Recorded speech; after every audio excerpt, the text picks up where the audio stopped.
வேல்வேல் முருகா, வெற்றிவேல் முருகா, என் அன்பு செல்வமே, எதற்கு தயங்கிக் கொண்டிருக்கின்றாய்? எதையும் நம்பிக்கையுடன் செயல்படு.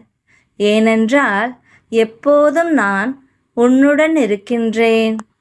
அதனால் எல்லா செயல்களையும் நம்பிக்கையுடன் துணிச்சலுடன் செய். என் ஆசிர்வாதங்கள் உனக்கு எப்போதும் இருக்கும்.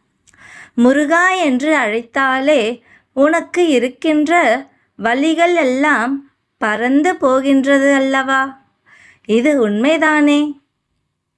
நீ ஆழமாக நம்புகிறாய் அல்லவா? பின் ஏன் இவ்வளவு தயக்கம் உனக்கு? உன் செயலை நம்பிக்கையுடன் செய்து முடி. வெற்றி நிச்சயம் உனக்கே. யாமிருக்க பயமேன். வேல்வேல் முருகா, வெற்றிவேல் முருகா.